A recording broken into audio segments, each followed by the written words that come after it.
Salam kasih dalam anugerah Tuhan kita Yesus Kristus, Bapak Ibu, Opa Oma, adik-adik sekalian.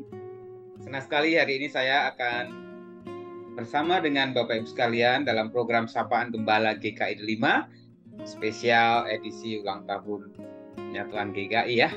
Hari ini Selasa, tanggal 29 Agustus 2023. Saya akan membawakan seri terakhir di bulan Agustus ini dalam rangkaian ulang tahun kemerdekaan dan juga ulang tahun penyatuan GKI yang sudah genap berusia ke-35 tahun.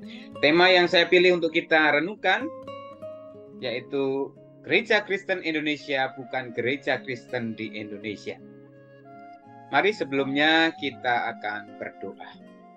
Bapa di surga, kami bersyukur kalau pada hari ini kembali kami akan membaca dan merenungkan firman Tuhan dalam program Sapaan Gembala GKI 5. Tuhan bersabdalah kepada kami dalam permenungan kami sebagai warga GKI. Tolonglah dengan kuat kuasa Roh Kudus-Mu dalam Kristus kami berdoa. Amin. Ya, firman Tuhan yang akan kita baca.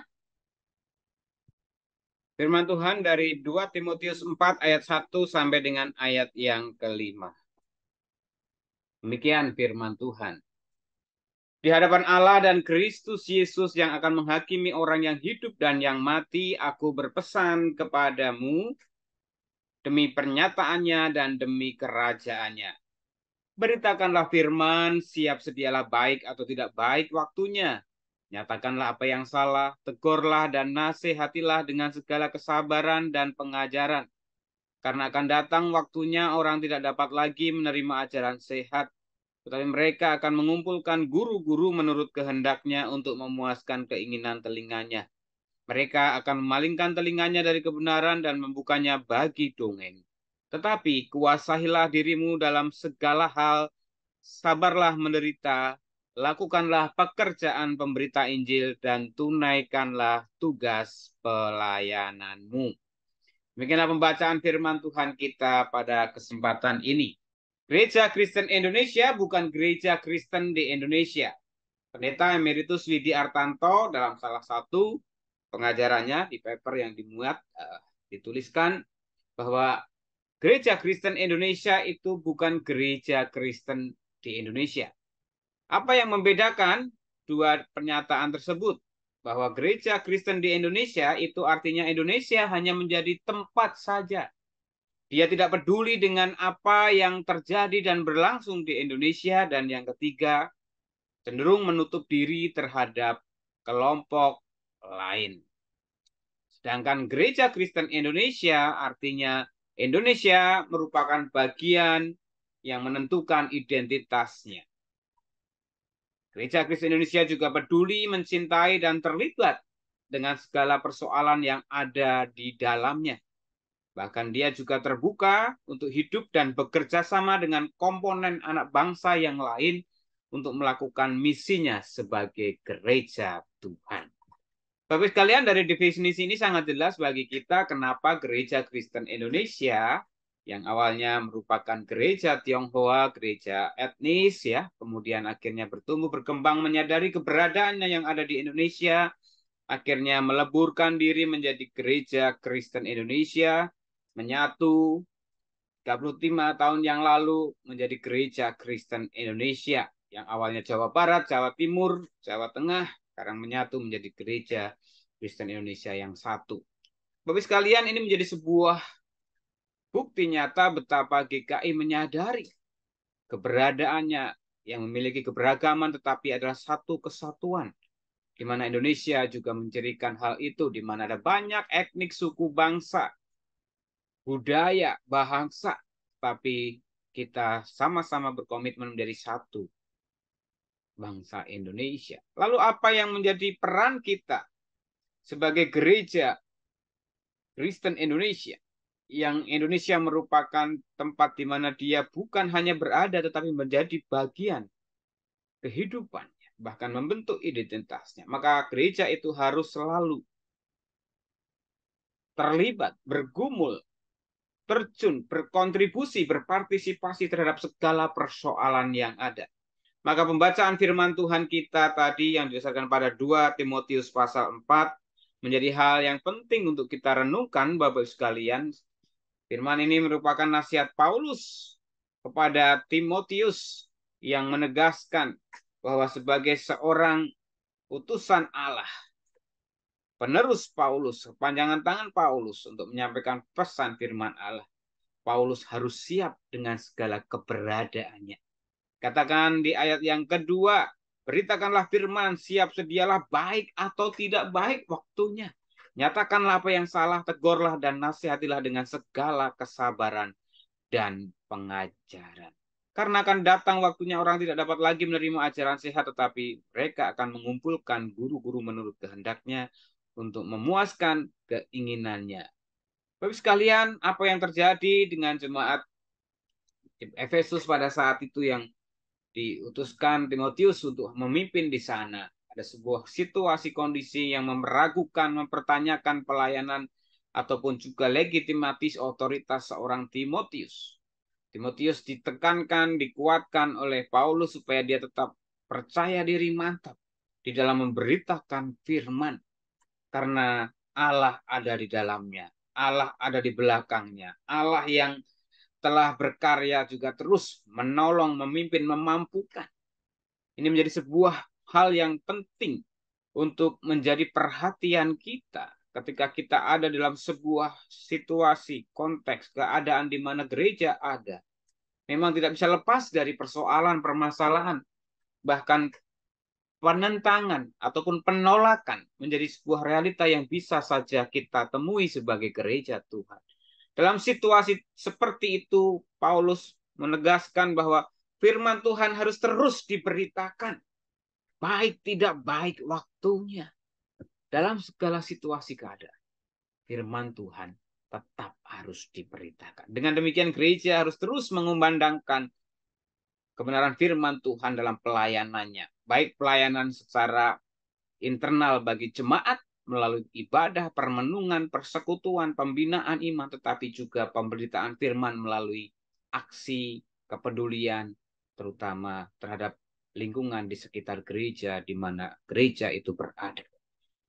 Walaupun terkadang punya niat baik, bukan berarti selalu diterima dengan baik.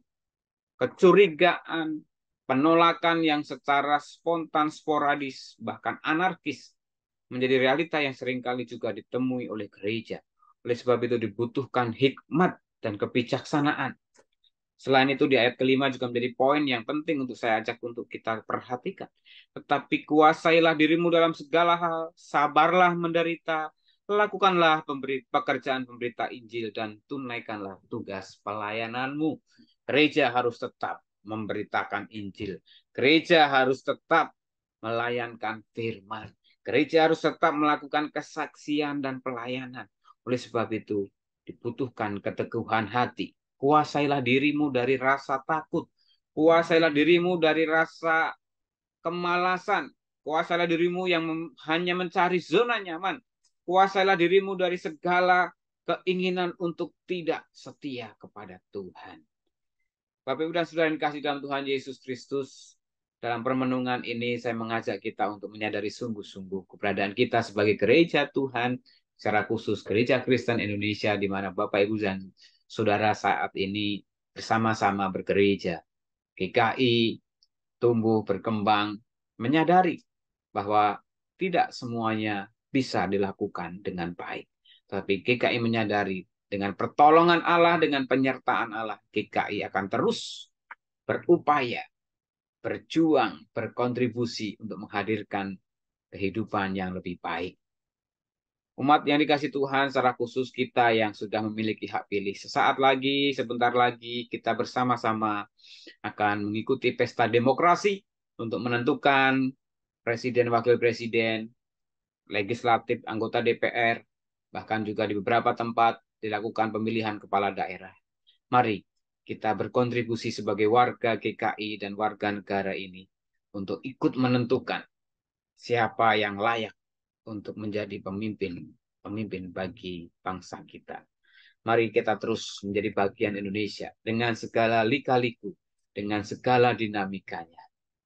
Sekali lagi saya akan tutup dengan kutipan dari John F. Kennedy yang mengatakan, jangan tanyakan apa yang negara berikan kepadamu, tetapi tanyakanlah apa yang engkau berikan untuk negaramu. Demikian juga, jangan tanyakan apa yang gereja berikan untuk kita, tapi tanyakanlah apa yang bisa kita berikan untuk gereja kita.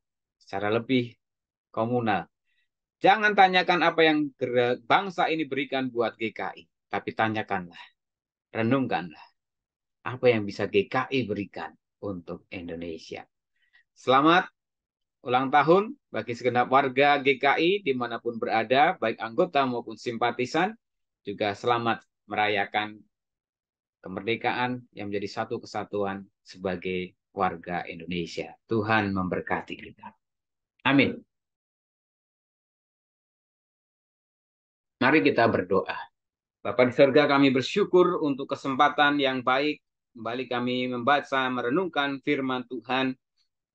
Secara khusus dalam refleksi 35 tahun penyatuan GKI, kami bersyukur diberikan pemahaman bahwa Gereja Kristen Indonesia bukan hanya gereja yang ada di Indonesia, tetapi gereja yang menyadari dirinya adalah bagian dari bangsa ini. Bangsa ini menjadi identitas dari gereja ini. Kami bersyukur dan bangga sebagai warga GKI, dan kami rindu terus berkontribusi nyata sebagai gereja Tuhan, agar GKI memiliki kontribusi nyata bagi Indonesia ini. Tuhan terus memberkati segenap majelis sinode, PPMS, majelis sinode wilayah, GKI SV Jabar, majelis klasis GKI klasis Jakarta Barat, dan GKI 5 di mana kami saat ini bergereja. Tuhan terus memberkati agar gereja Tuhan ini terus bertumbuh menyatakan karya Tuhan bagi segenap kemuliaan nama Tuhan. Kami bersyukur saat ini juga bersama saudara-saudara kami yang berulang tahun pada tanggal 28 dan pada tanggal 29. Tanggal 28 ada Ibu Leni Leonora Yakob dan Ibu Marta Sondang Siregar. Tanggal 29 ada Rose Diati Wijaya dan Bapak Barmen Benodang Panggidoang Simatupang. Kami bersyukur untuk pertambahan usia saudara kami ini. Kami berbahagia bersama mereka. Tuhan memberkati hidup kehidupannya bersama orang-orang terkasih dalam karya kehidupan, pelayanan, dan pekerjaan mereka. Kami juga menyerahkan untuk saudara-saudara kami yang dalam pergumulan sakit penyakit yang sedang dirawat, untuk Ibu Trisna Ningsih dirawat di rumah sakit, juga yang sedang dalam pemulihan dan juga dalam rengkuhan, pertolongan Tuhan, perawatan orang-orang terkasih karena mereka lanjut usia, yaitu untuk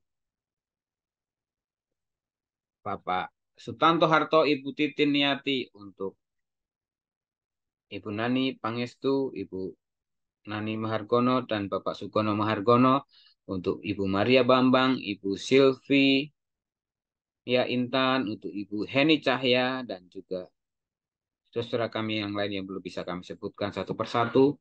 Tuhan menolong, berkati, rengkuhan kasih setia Tuhan senantiasa melingkupi dalam karya kehidupan Tuhan. Kami mendoakan juga untuk gereja Tuhan dalam setiap persiapan kegiatan yang ada, terutama menjelang 40 tahun GKI 5. Tuhan menolong, berkati panitia dalam setiap rencana rancangan yang sedang dikerjakan untuk menuju 40 tahun GKI 5. Tuhan berkati dan dengan dukungan segenap umat boleh mewujud nyatakan karya pekerjaan Tuhan. Terima kasih Bapa. Kami mau serahkan hidup kehidupan seutuhnya umat-Mu dalam rengkuhan kasih setia Allah Bapa, kasih Tuhan Yesus Kristus, dan penyertaan Roh Kudus. Doa ini kami minta, kami alaskan dalam satu nama Tuhan kami Yesus Kristus yang mengajarkan kami berdoa. Bapa kami yang di surga, dikuduskanlah namamu, datanglah kerajaan-Mu, jadilah kehendak-Mu di bumi seperti di surga. Berikanlah kami pada hari ini makanan kami yang secukupnya, dan ampunilah kami akan kesalahan kami, seperti kami juga mengampuni orang yang bersalah kepada kami. Dan jangan bawa kami ke dalam pencobaan, tapi lepaskanlah kami daripada yang jahat. Karena Engkau yang punya kerajaan dan kuasa dan kemuliaan sampai selama-lamanya. Amin.